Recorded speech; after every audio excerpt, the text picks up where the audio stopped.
Hello. Anna, thank you for letting us know we are live. Again, before I begin today, guys, I just want to give a shout out to Ryan, Anna, for an amazing job. You guys really, we couldn't have done this without you. I'm so grateful that we throw ideas at you and you guys are so good at your job. You actually make them a reality. So before I begin today, I just want to thank you guys. You're doing an amazing job. We love you very, very much. Now, welcome everyone. Friday Night Live. The most exciting time of the week. I've got Sean with me, I've got Mark with me, and I am Keshav. So if you're seeing us for the first time, welcome. This is where we discuss all things property, life, business, investments. If you're coming back to us again, welcome home. You know what we do, how we do it, and we are so glad to have you. Now, and we're having a little tech problem. Are we echoing somewhere? Let's have a quick check before we begin. Should we try and mute everyone for a second? And we'll have another go. Is that better for everyone? Can I get a quick yes in the chat? Perfect. Awesome. Sorry for that little sniggle, but welcome to Friday Night Live. I've lost which episode this is, Sean. You can let us know. Please give us a like, subscribe, leave us your feedback in the comments, support this. It means a lot to us. And what that means is it pushes our content out to other people who might need it. Without further delay, let's get into today's topic. Today's topic is actually very, very close to my heart. This is something I would say I'd actually speak for Mark and Sean here. It's very close to all of our hearts. The intention behind today's topic, guys, is to help people reflect on their own patterns and past behaviors and see if it's really serving them. Often in the world of investing or business or employment, we all have benchmarks and KPIs that we try to meet, benchmarks for performance, progress, profits and loss, so on and so forth. When it comes to life, somewhere along the way, a large number of people have no personal accountability, which really reflects their personal lives. And often what I find is people refuse to acknowledge these things because it's too confronting or plain ignorance is bliss and they love that. The problem with that is it really doesn't serve you. Well, on the other hand, you have a very small percentage, some might call them the 1%, that are quite self-aware and work actively to build a life by design and not follow a default pattern and let others control their life. So hence today's topic is more about buyer behavior, the various types of individuals and investors that we come across in our personal lives and work lives, what we've learned, what we've experienced from them, and truth be told, some of these people cannot be classified as investors. In fact, they are far from it. This is not about money. This is not about who's richer than who. This is about your mindset. And in my experience, there's a clear distinction between the doers and the time wasters. When I say time wasters, I'm not saying it from the sense of, oh my God, this person totally wasted my time. But instead, this person is on a journey where they're wasting their own time, and through their journey, they're wasting other people's times.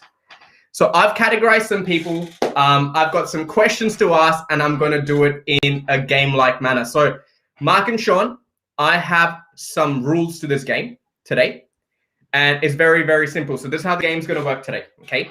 I'm going to do a brief description of the type of person, and each of us are going to give examples of people that we've come across in our lives, or maybe whether it's your work life or personal life, or one of us in our personal lives have been in their shoes, okay? No one's perfect. Everyone's got issues. But we want to be able to call those sort of people out for their best interest so they go out there and take action and actually give people thumbs up if they're doing the right thing. Are we ready, boys? Ready. Perfect. So let's talk about, I've got 5 categories today. The first category of the sort you come across in life is the time waster, okay? Now the waster could be, there's 3 subcategories under that, which I'll get to. Is someone who could either be someone who knows a lot about things but never takes action, always has excuses, or is just forever discussing, right? one of these three. And this is not just when it comes to property. So this could be a type of person who always says to you in August, saying, mate, we got to have a sick New Year's plan. And as soon as it comes to the point of actually putting money where your mouth is, putting a plan together, coordinating with your mates, they might open their Pandora box of excuses. Or you've got this other person who's always discussing what they should be doing and how life should be and how they should be going to the gym. And you never see this person take action year on year. In fact, they're going backwards in value. So that's the time waster. The second is Mr. Always Thinking. Now, the two types of Mr. Always Thinking, there could be a guy or a girl or an individual who's stuck in analysis paralysis forever. Or there's someone who is in analysis paralysis or is an active thinker, and they just need a little bit of love and support and nudge in the right direction to actually get them going. The third type of person we come across is the casual investor. This is usually a person who's bought their first home, and then upgraded to their dream home and made their first home an investment, or just casually bought a property because they wanted to save tax, not much thought put into it. The fourth category is the professional investor that we come across a lot at the JR family. And the fifth type is the absolute big boys club, the big girls club. Could be the banks, massive real estate development companies, venture capitals, peer-to-peer lending, so on and so forth. But today we're going to talk about the top four. So let's start with a time waster. Let me give you an example of the know-it-all. So the know-it-all is Mr. Bob at a barbecue, who always has an opinion about the market, apparently has a crystal ball, knows when the market's going to boom and bust and what's the right time to buy and whether you should go principal and interest only, whether you should be a developer or a renovator. But the reality is this person doesn't have two pennies to rub together, might have not even bought their own home, and forever is discussing these things. Okay, so Sean, I'll go with you first. Please give me an example that you might have experienced in your personal life or work life, doesn't matter, or you could have been in that situation where you've experienced something like this. Give us a story. Well, I don't even know where to begin, right? Because this is a fun topic, first of all. So well done on creating the most juiciest sort of subtopic. I'm excited because the time waste is an interesting one. You see, what I've noticed is there's in life, there's just the dreamers and then there's the doers, right? So the ones that are only dreamers, they end up thinking about, what they should do, and they love falling in love with building out a strategy. Now, there comes a point in time where you actually have to take an action and actually get something done. So when you're looking at time waste, we come across numerous situations where people love diving deep into analysis, which is linking into the always thinking type of person as well. But the time wasters are the ones that sometimes are not qualified to be in certain positions or not qualified to solve certain problems. But they end up worrying about these problems anyway. What I've learned is, for example, I had a really interesting question where even one of my clients had asked me this question: Sean, what if it all goes tit up? What if everything just goes tit up, literally? And I said, if everything goes tit up, then it is what it is, I suppose. So what are you going to do? And he said, I suppose, yeah, you're right. So there is always going to be a worst case. There is always going to be a conservative case. But beyond that, that's about it. So, a lot of people get caught into the trap of wasting time, sometimes to delay the action. Everyone's been a victim of it. Myself included, on a numerous set of other things. But from a story time, the time wasters are the ones that I feel are not in a position to really do anything, but love strategizing about the fact that if they could, they would, and they love preaching back to 10 years ago going, I was telling everyone to pick up properties 10 years ago, no one listened to me. And then you ask them the question going, did you buy any properties in the last 10 years? And they say, nah. yeah, 100%. That is so true. I've actually had that experience with a very good friend. I don't know much about crypto, guys. I'll put my hands up. I understand it. I don't know much. So I had a friend who met me a couple of years ago, and he just messaged. He's like, "Oh, have you heard of Bitcoin?" This is when Bitcoin had just started. You know what I mean? And all of this was starting, and I was like, "Oh no, that's really cool." He goes, "Mate, like it's going to be the next big thing, blah blah blah." And at the time, I actually took action. I put 10 grand. I didn't know much, but I trusted his analysis at the time. And I was like, fair enough. He's a talker, might have runs on board. He seems informative. And guess what? 10 years later, my crypto is 1000x. He never ended up buying. So I guess there was some opportunity cost there. Now, Mark, in the time waster category, I have a really, really favorite one. I call them Mr. Pandora box of excuses. Give me a story where the common excuses are, I need to talk to my wife, my dog, my neighbor, check if my car takes 98 or 97. I don't know if electricity has a future. So their justifications, and these are people that have gone through a whole process, right?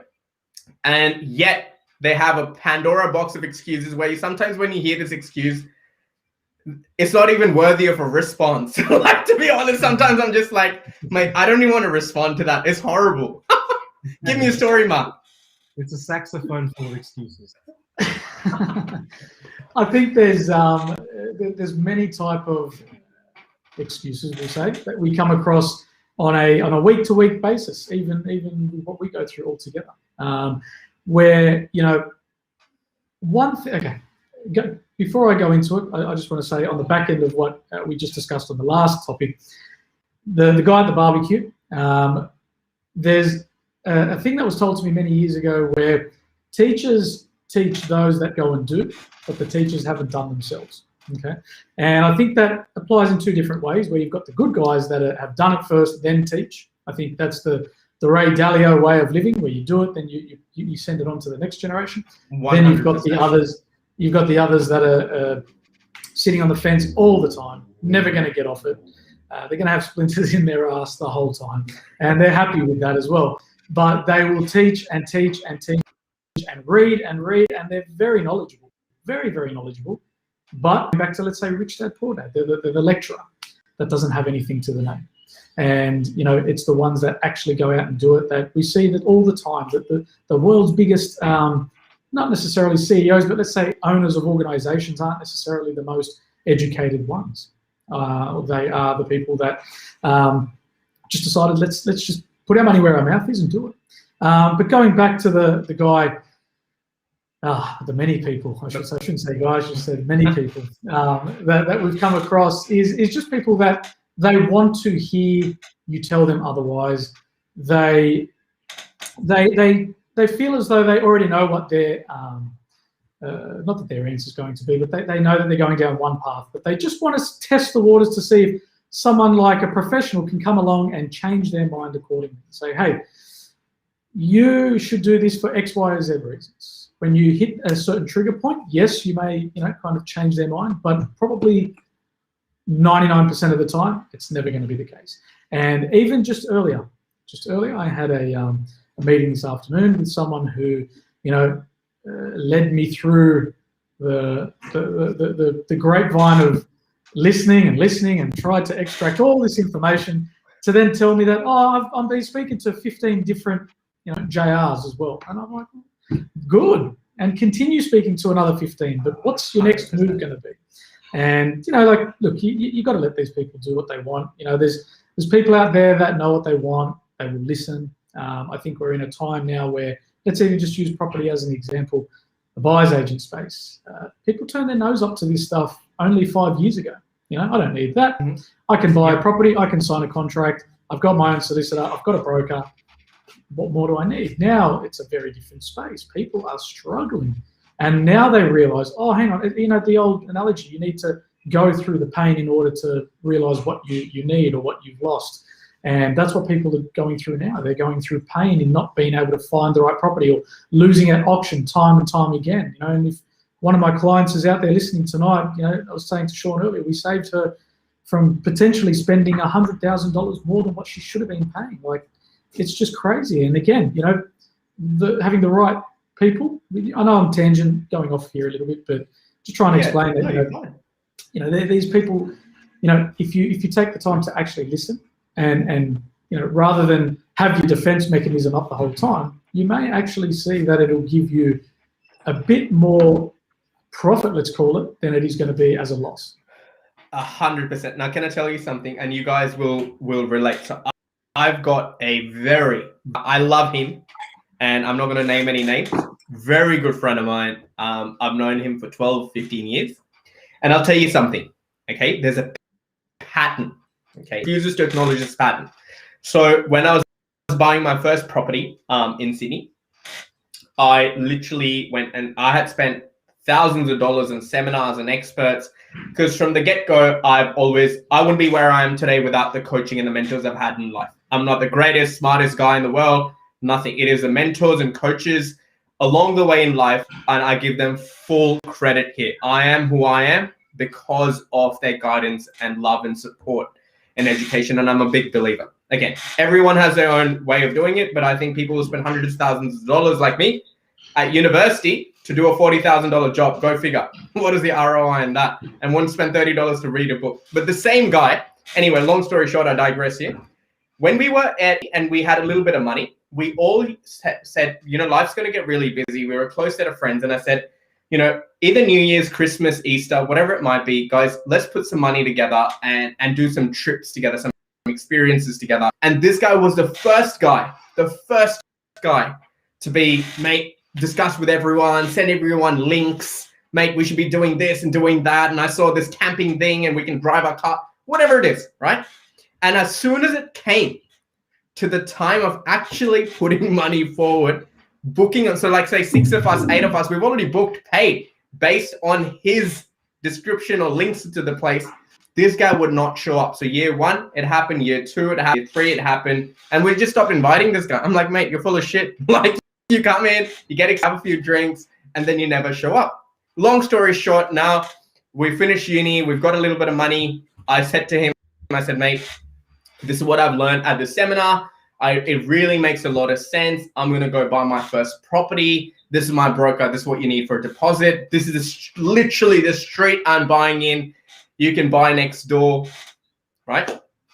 Guess what? 11 years later, he hasn't bought. Funnily enough, in 2017, he came back to me and said, mate, I'm ready. I went through a whole analysis with him, guys. Everything you could ask for. Connected him with all the experts, everything. No charge, nothing. Just out of friendship. And guess what? I got a WhatsApp message from him saying, hey, what do you think of this property? And every time it comes to putting pen on paper, this guy comes up with such excuses. Like it is beyond. And the reason I'm telling you the story is not to bag him out, but he's just costed himself. The first property I purchased is almost tripled in value. Okay, he's missed out on over $1.25 million in his net worth from a property that has not gone up in value, but is also renting for $900 a week. So that is the price that this person has paid in not taking action. Now, the second category, not really the time wasters. I would say the second sort of person that you come across is Mr. Always Thinking. Okay, so let me describe this person. This person is seriously always thinking. They usually are stuck because they have read too much information, too much data, and it's hard. Guys, think about it. Sydney alone has 700 plus suburbs, okay? So this person is stuck in analysis paralysis, and they're one or two. Either they're open-minded, Mark, like you said, the person you were talking about is closed-minded. You could give them the star in the skies and they'll still come up with an issue. The always thinking person is someone that with the right team and the right nudge might actually skip the fence and not get splinters in their ass, if you will, right? So let's talk about, Sean, let's talk about a happy story actually, how an always thinker, what were the actual challenges, how did we address them, and what have they been able to do? Are we talking about a story of an always thinker? A success An story? always thinker. I want a success story for an always thinker, because I reckon an always thinker, there's a little hint of hope, provided they're open-minded. Right. Okay. Yeah. So there's one story. I've shared this with a couple of clients recently as well, and it's a very inspiring story. So there was this one client who, at the time, this was back in 18. So back in 2018, he wanted to do his first investment, but he was so afraid, and he was thinking about just one thing, that he had no job security, absolutely none, zero job security whatsoever, because he had I think just started a new role, and his wife was on maternity leave. So he didn't want to waste around with the equity that he had in his apartment, and he wanted to get a start in the market, right? He was someone who I spent probably about a few sessions with, reparked the idea, came back, revisited after a month, revisited after 3 months again. And he had met me in one of my events that I'd run a while back, right? So he ended up thinking that you know, he saw that property was actually just completely flat, because you know what, 2018 was actually a flat year. So I'm saying it was a flat year, it didn't really do much, but more so of a reason to be buying, right? So I just had to bring it down to the absolute basics. What helps someone like this really understand and move forward and make some sort of progress was I just literally drew out what are all the pros and cons, took it from a top to bottom list, and I said, worst case, your situation is that you're going to have your asset, it's going to be worth the same, but because his biggest concern was not working or not having an active income from his work, I said that even if you have a situation where you're not going to work, there's no income, you know that your mortgage doesn't just, you know that the bank doesn't just repossess your property and pluck it right out of you, right? You know, you can do things like ask them for a bit more time. So this was before COVID. After COVID, it became popular that people said, oh, wait a second, so I can pause my mortgage for 6 months if I'm not working? Well, the truth is this has always been available for a while. And when you're looking at him saying, okay, so worst case, I can buy myself a buffer of 3 months. I said, do you have a cash buffer for 3 months in case you lose your job? He said, yes. I said, great. So we've got a cash buffer. What else? He goes, well, I'm just on the single income. I said, okay, great. If you're on a single income right now, based on laws of demand and supply, if your investment's in a good location, it will always have a tenant. And based on this cash flow, this investment actually looks after itself and pays you more. So you're in a better position by acquiring this so that you can earn more money on a weekly basis, as opposed to not acquiring it. Wouldn't you agree? He did the numbers. He asked a few questions about, you know, interest rates and everything. And after a while, he said, this makes sense. He went for it. So he did get comfortable enough. And why it's a success story is because if he did not go for that property, he would not have built his second investment outside that. So how did it happen? After 2018, we saw 19 and tail end of 19 and 20 start to pick up. So in February or March 2020, he actually made growth from his first property. His wife was back at work, plucked the growth out, and they diversified and bought another investment in a different location. So what his biggest fear was should I wait for the golden moment when everyone's back at work and I've got heaps of savings and I can buy a bigger, nicer property? Or instead of just letting my savings and equity sit dead, should I get into the market and make some progress? It turned out that if he hadn't have made some progress, he would still be sitting on the fence. Can I just say something over here? And that's a lovely story, and thank you for sharing. Is with analysis paralysis people, and I've been there in the past with decisions in life, career, so many times. And the only thing that's really helped me out there, usually analysis paralysis, we can open up Mr. Pandora of excuses here, but usually is uncertainty about the situation or uncertainty about yourself, which is okay. We can call it out. Bottom line is fear. Okay. And for me, when it came to buying my first property, and I worked so hard to save up the money to really buy it and part with that money instead of buying other things that I really wanted at the time. And it was just that thought of, if I don't do anything at all for the next 20, 30, 40 years of my life, what is going to be the result? Like, what is the worst case scenario of that, right? The worst case scenario of not doing anything is one thing. You're going to die broke, okay? The real estate market, nothing is going to work for you. And even if this property didn't perform, didn't grow a single dollar, and if I could just pay off this property in 30 years' time, at least I'll have a rental income at the end of my life. I'm not standing there with a begging bowl waiting for the government to pay my pension. The second thing is when people say, oh, what if I lose my job? And what if, are you going to stop feeding your kids? Are you going to start living in a tent? So when people say that to me, I actually feel sorry for them, saying that is how much you value your skill in the economy. And that's what they say. You can take all the money away from all the millionaires and billionaires in the world and spread it equally, and they'll make it back 10 times faster, because it's not about the money, it's their attitude and their openness to learning new skills. So Sean, that's an amazing, amazing story. Mark, do you have a story around an always thinker? Good or bad, doesn't matter. I might have all the bad stories today. Let's do it. Let's do it. But, let's start with that guy that I know you already have on your mind. And let's show him, because he's watching right here today. I know he is that guy. And guess what? Yeah, it's August. It's not March, it's August. It's August. Mark, I really do wish I remember his name purely for my own sake. But there was a time, probably close to a year ago now, probably a little bit less than a year ago, and we came across this gentleman who both myself and Sean actually had a conversation with just over the phone or maybe online, whatever it was. And, just getting his opinion on the property market. Now, let's assume that this was back in, let's say, November last year. So on the back end of being in lockdown, things are opening back up, life is getting back to normal. It was a good time of the year last year. Now, a lot of speculation as well. We'd seen, a lot of reports only a couple of months earlier that were going to say that the market is just going to completely tank. And I think this was actually probably about a month or so before RP Data came out with their annual report on the dwelling growth. And, we said, okay, well, let's assume you had I think we just said, let's say we gave you $1,000 and we went to the casino and you could put that money down at the casino on red, on black, on 13, on 8, whatever it is. But if you lose it, we'll give you $1,000 back. Would you take the bet? And the guy still wouldn't take the bet.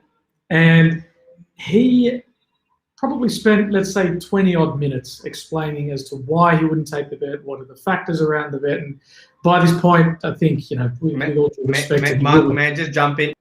I jump in very quickly. I think this is that, I'll call it Mr. Don't Want to Buy, because there's some people out there that have a list of reasons why not to buy. When me as an investor, you as an investor, Sean as an investor, we look for reasons to buy. And this is that guy giving a 20-minute list. That is crazy. So then he told you why he wouldn't invest. He told us why he wouldn't gamble it, and it depends on the conditions and the scenario. I mean, it was a very simple question, but it was a good eye opener for us to go, this is just not our client, because this person is, they're never going to pull the trigger for themselves, not for us, for themselves. And this was probably a hallmark for us to use, or a standard for us to use and compare people to over the years, to know who we should dedicate more time towards for their own strategies, for whatever it was, or who just to kind of leave them be and do their own thinking and think themselves to death, basically, because that's the way he was going, right, where there was just an absolute excuse for everything. And I understand that credit and risk analysts and all these type of people in that space, with all due respect to them, they do a fantastic job, but this is their job, is to find the bad in certain things. But there comes a point in time where you've got to look at, let's say, whether it be an asset, whether it be a vehicle, a watch, I don't know, let's just say a pool in your backyard, for example, whatever it may be, right? You got to see more than just what's the immediate return, and if tomorrow something bad happened, what's going to happen? We know things are always going to happen that are good and bad along any journey. It doesn't matter what you're invested in. So I'm talking at marriages, real estate, cars. Like you enter into something, you are a fool to think that it will be up the whole time or perfect the whole time. If you 100%. Know that you're investing into, again, marriage, in any form of asset class, whatever it is, expect there to be a time when, let's just use real estate as an example, you won't have tenants for 6 months. Mentally prepare for it, financially prepare for it, get to know what those numbers are, assess them, and let them digest and go, yeah, cool, it's going to be a painful time if I don't have a tenant here for XYZ reason, for XYZ period of time.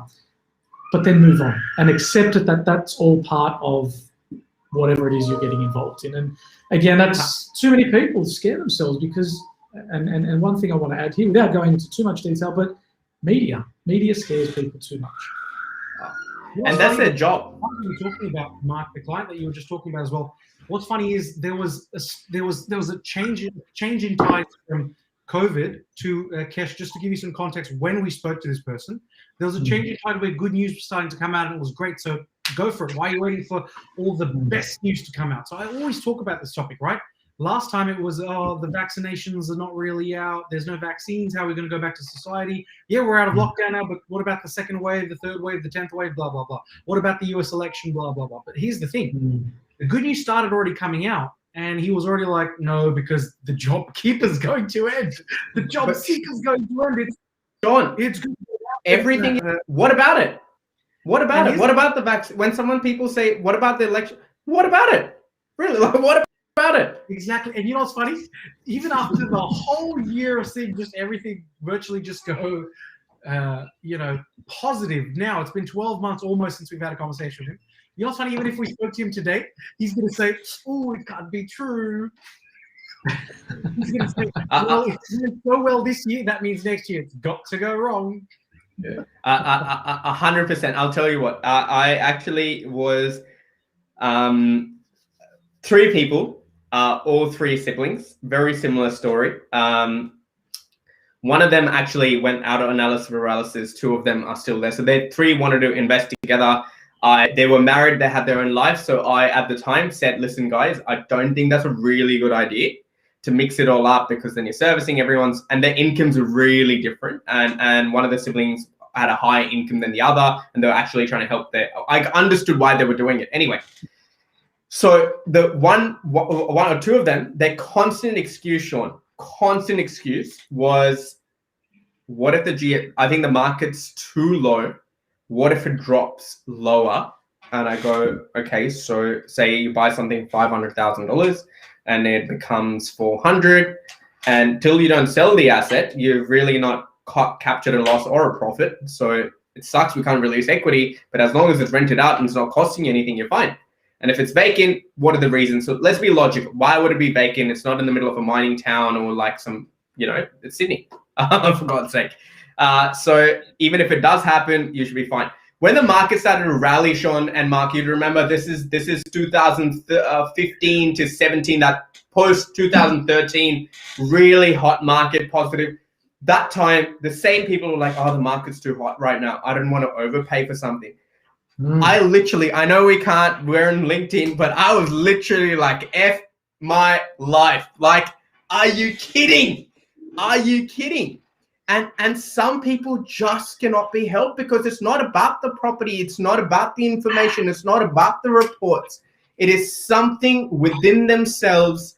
And this is why I wanted to do this topic today. This is something that, guys, it's not about we've all been there. I've been in analysis paralysis. I've been Mr. Know-it-all. I've been each and every character one point in my life.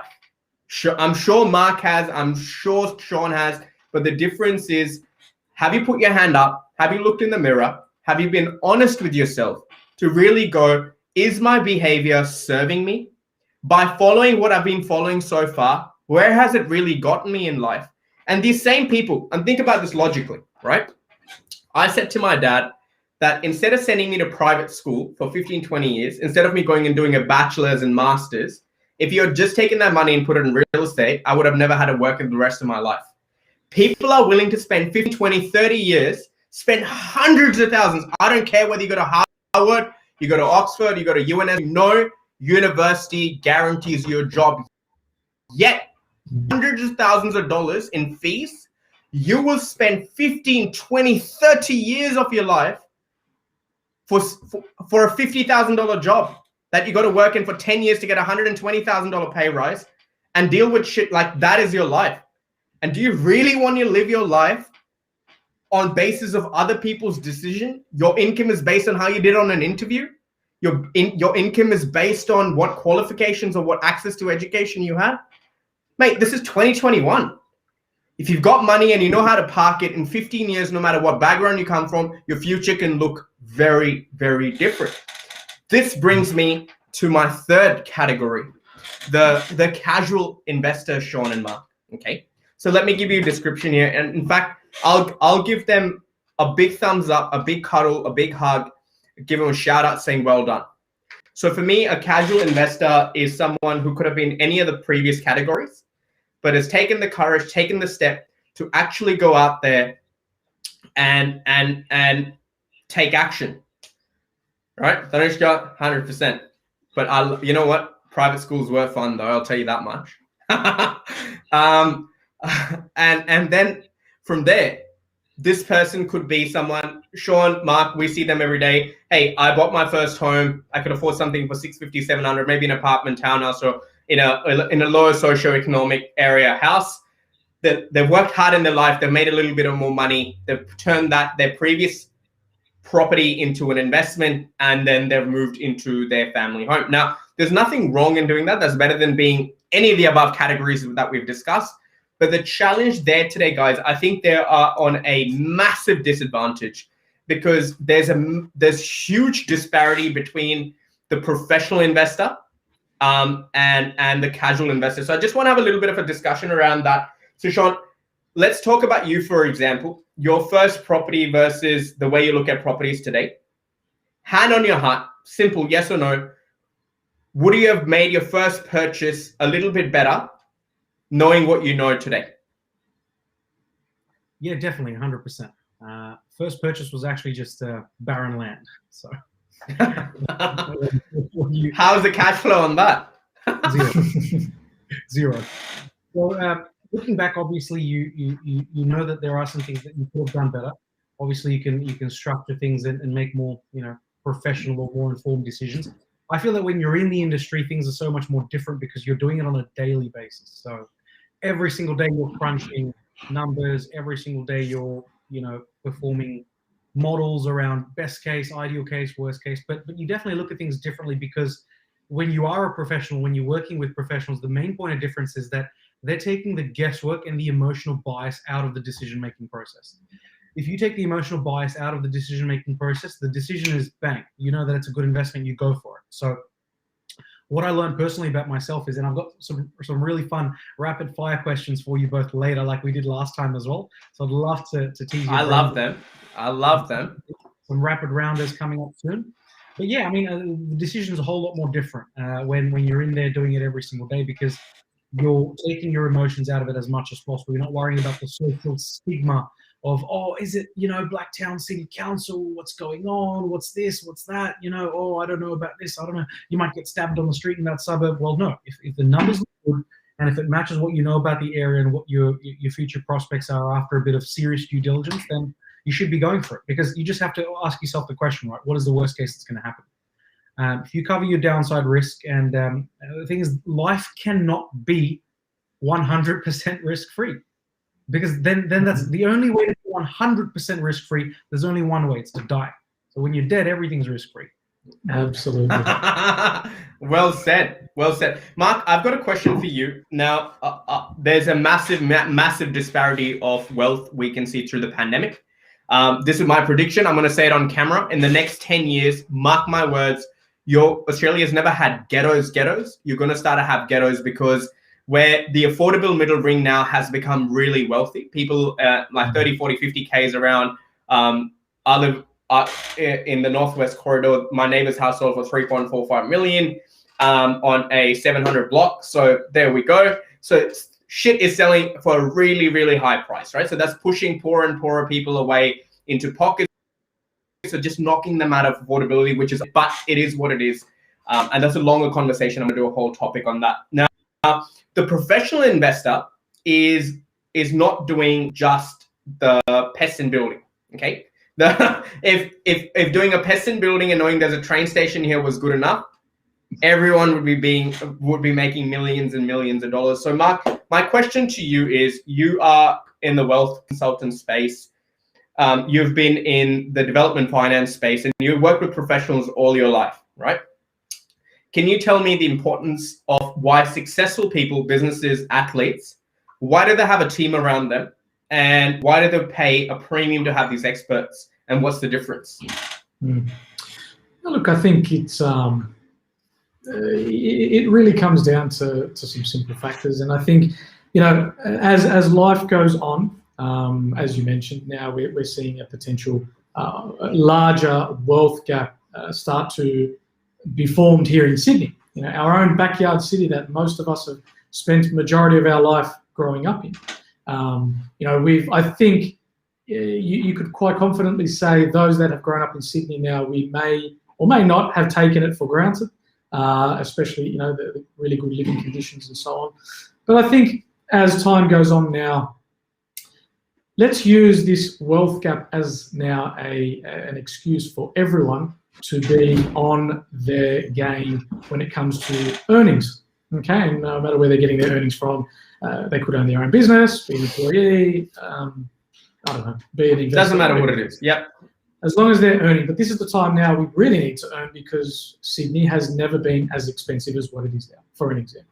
Okay, and while you're out there earning money, you should be too busy earning your money. You should have no time to sit at home for 5 hours in, let's say, the late afternoon, early evening, looking at real estate. I'm just going to use real estate as an example. Looking at real estate and deciding what the next best purchase is. Yes, it's good that you're doing that, and I definitely recommend you do your own due diligence, absolutely. But then you've got to factor in auctions. Then you've got to factor in inspections. You've got to factor in taking, I guess, a portion of your life into consideration now to go out and look to where you're going to park your money.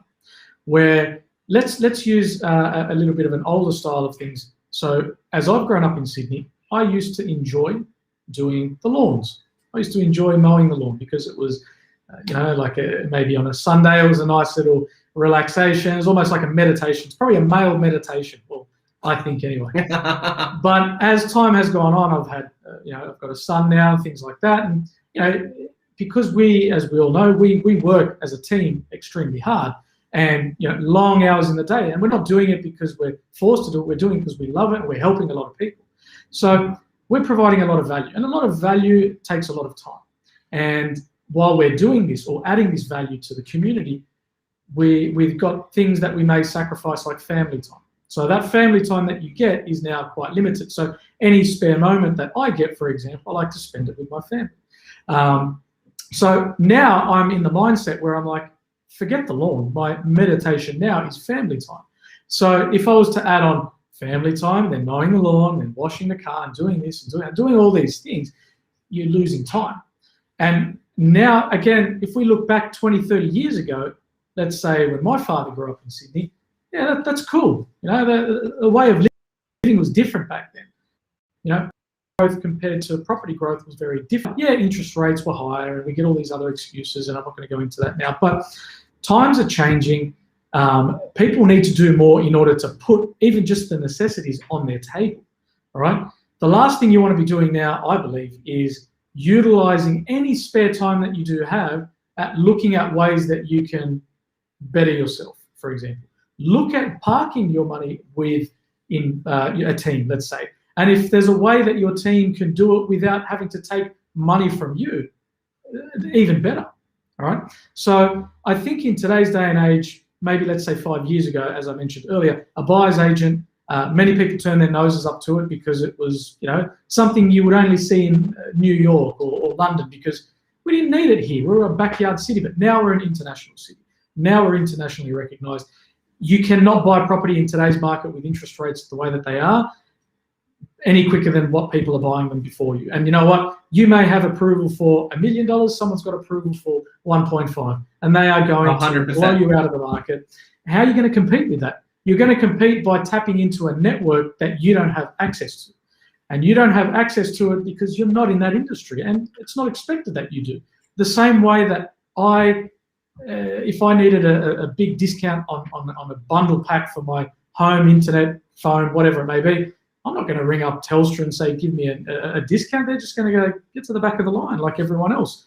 I'm going to go to a connection. I'm going to pay maybe an extra $1 to speak with a consultant that does this for a living, if there is such a living. So I think in today's market, we need to factor in that quality time, or the time that matters most with our families, is very limited.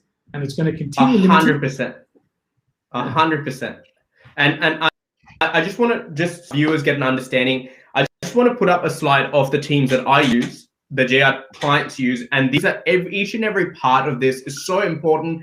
Forget the business side of it. It is so important to me as an individual, because I depend on Vivian, our acquisitions head, to actually go out and do the research. In fact, to give you an idea, we were looking at reports today. We were just chatting about buying data.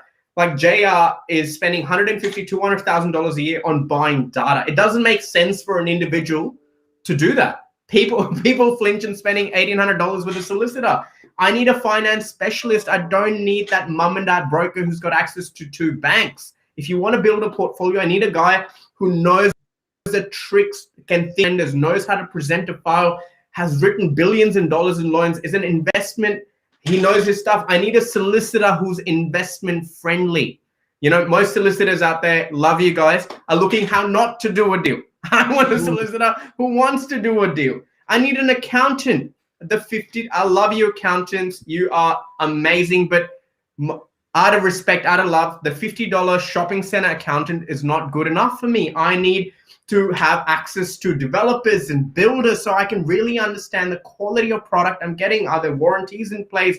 Are the construction costs in line with what's happening? I need a quantitative surveyor to give me my depreciation schedule. I need a financial planner to make sure my super is not getting eaten away by these big companies. I need a property manager who will make sure that there's not an ice lab in my investments and they're actually vetting the people correctly. So this is not even this is non-negotiable for me, right?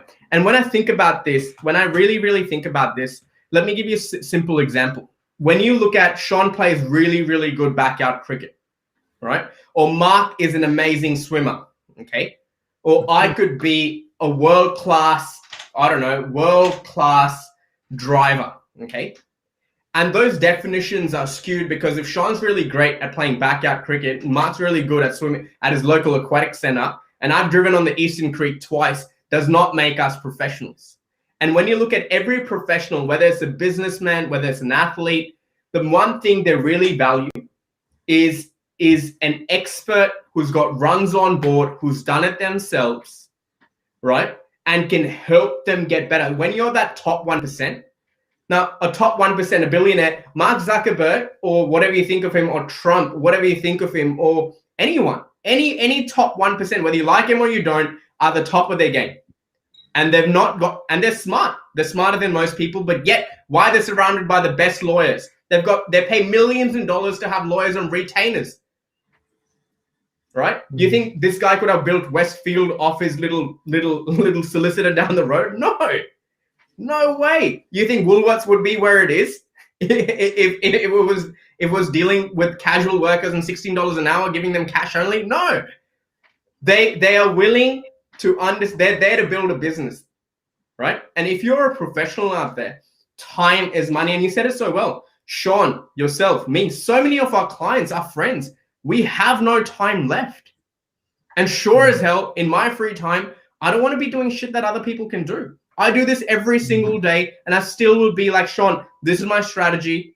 Can you get Vivian to go and have a look? Because, mate, the acquisition team is spending 60, 80 hours a week on the ground. I am not. Sean isn't. So I have to lean, and he's going through $150,000, $200,000 worth of reports. I do not have the time to filter through 700 suburbs. So I'm very good at strategy. Finance is really good at finance. I know the numbers that are required, the benchmarks we want to meet. And that way I can lean on the expertise of not that I can't do it. Either I can help one person buy a property every 3 months, or I'm able to lean on experts who have dedicated their life, their time, their energy to do the 60, 80, 100 hours a week on week, year on year, right? It's like, I'm not going to go to Bob the painter if I've got a stomachache. And definitely, I'm not going to ask my doctor about paint mixture combinations. It's just idiotic. And people are doing that. When people come to me and say, hey, there's a train station and a hospital, I think I should buy it as a big block. And I go, mate, if that's all it took, yeah, Mark, I agree with you. 15 years ago, that's all it took. You could have bought anything in a capital city, especially in Sydney, and you would have made money. But today, there is a difference between the casual investor and the professional. There's a massive imbalance of information and power. And mark my words, some of you might sit there and go, oh, this is too extra. I don't need all of this stuff. Fair enough, your call. But mark my words, 2 people with the same exact income, right? With the same exact circumstances, one doing it in a professional manner and one being very casual about it. I'm not even considering the time waste stuffing. He's not going to do anything. You won't do anything. They're going to have very different outcome. And if you are a casual investor, don't do yourself a disservice. Okay? Just don't do yourself a disservice. Pick up a book and read. Ask questions. Speak to people who've done it. Whether it's us, it's someone, doesn't matter. But you are actually going out there You're actually going out there, risking your hard-earned money. You've got the right ideas. It's just about putting the pieces of the puzzle together, backed by data and information. And guys, think about it. All the data that you buy is real data. All the data that you get is free data because they're just selling you shit. They're selling you historical reports.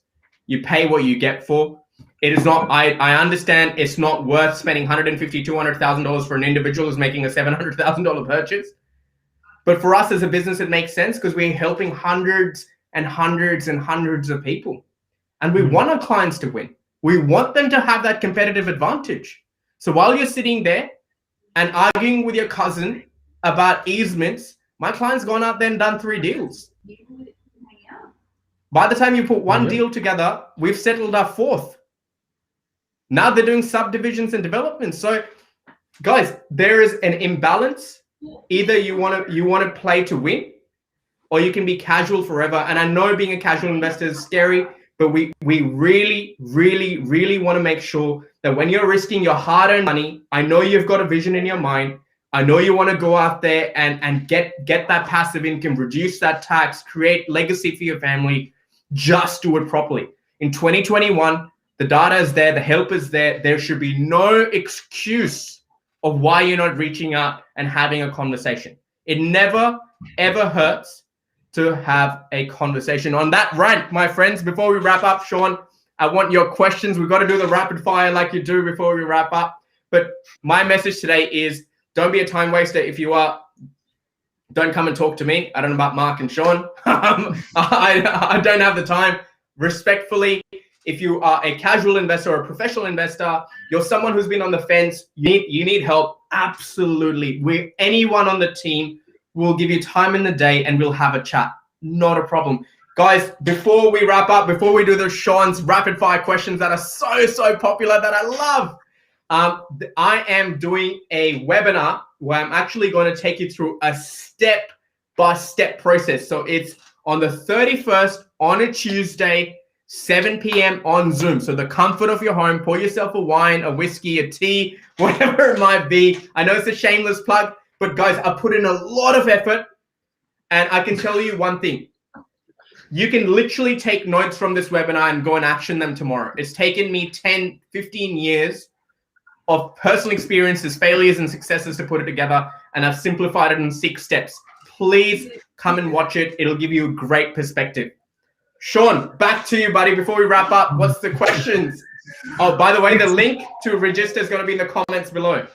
Yeah, 100%. And don't miss out, guys. Go ahead and make the most of it. I love it. We've already had great feedback from some of the past events, so go for it. Don't miss out. In terms of rapid round, you know, I wanted to start a series soon, but I'll keep mixing it up. But here's something really interesting. Things clients say that can make you feel a certain way. So all I need is your personal opinion on how you feel when you're working, when you've worked hard. You both are professionals in your space. You know how much we fight tooth and claw for deals all over the joint and 100%. Successful, right? It's a daily battle these days. So anyway, from a question, I just wanted your raw, honest feedback when your client tells you these 2 sentences. Can I just tell you, there was some background noise of an AMG. The first thought that comes to me is with this behavior, this guy will never be able to buy one. Okay. Question number 1: as an investment professional who's helping people build wealth in the space, how do you feel, Kesh, when someone tells you that when someone tells you these precise words? I have an accountant.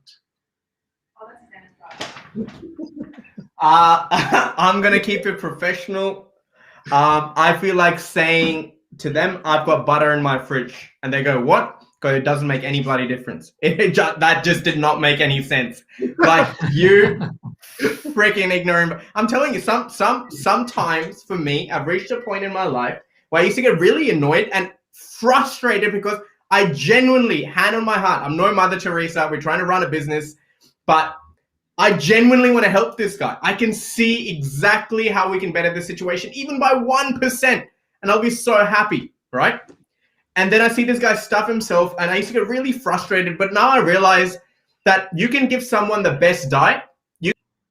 give someone the best free plan. That's why the 1% controls 99% of the world, and the other 99% are going to be peasants and slaves for the rest of their life because of their mindset, not because of their background, not because of their money, not because of their education. And you know what? It is what it is. It is frustrating, but all the best to you, my friend. and if But I love your response. It's so good. You know, the fact that you said I've got butter in my fridge, that's excellent. You know, oh my God, we've got a comment from Twitch here. I think I just need to buy a house instead. Sorry for myself. Well, that's something that we'll cover next time around. Should I be buying a home or an investment property? 100%. 100%. That's a lovely question.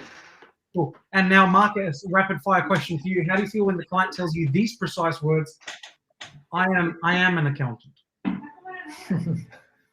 I tell them I grow tomatoes. You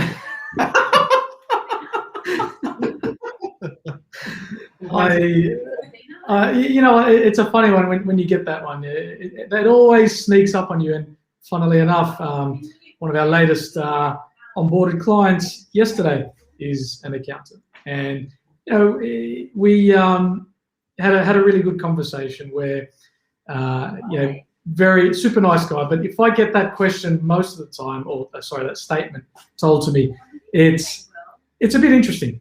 I don't know how to take it. Firstly, I know that there's a bit of a conservative manner already, so we need to tread lightly.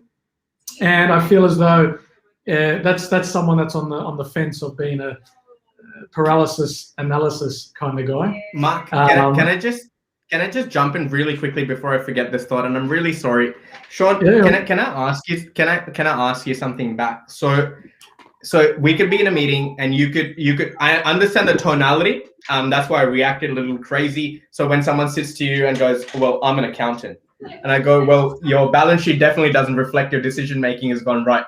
But why is that okay? And I can't enter a room and be like, "Hey, I'm a millionaire," and then people will be like, "Oh, what a dickhead! What not?" Like, you know.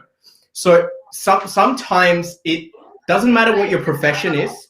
I respect every profession, but if you're an accountant, you're a scientist, you're an engineer, you're a doctor, we love you. We respect what you do.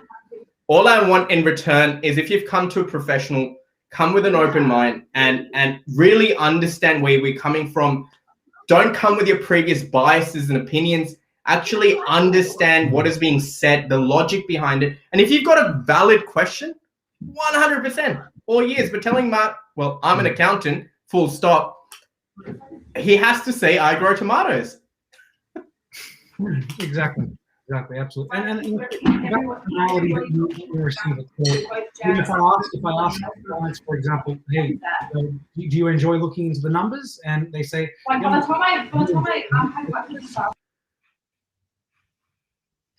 Sorry, I don't know why we.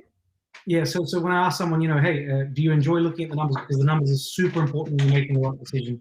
And then people respond going, yeah, I've got a background in accounting. I love my numbers too. Excellent. That's a good thing. That gets me excited. So you'll finally speak my language, right? 100%. 100%. I reckon this is, again, a sign, Sean, where we're having some disturbances and echoing. I reckon it is a wrap up. I hope you boys, the audience, everyone enjoyed what we covered today. Sean, thank you very, very much again for your time, for your expertise. Mark, love you as always. Thank you for your time. It has been incredible. Today, guys, whoever has watched it, thank you for your time. Leave us a comment. Don't forget to watch my webinar on Tuesday. This is another shameless plug. On 31st Tuesday, from the comfort of your home, is going to be 2-hour one-on-one workshop. No rubbish, no sale in the end. Absolute gold. Please, if you're truly serious about investing, you want to watch something that is actually actionable, come on board. The team's going to be there. We'll greet you, we'll welcome you, and we will learn together. On that note, give us a like, subscribe, comment, give us feedback, questions, topics you want us to cover, and please let your friends know about Friday Night Lives. Till next time, good night, take care, and stay safe.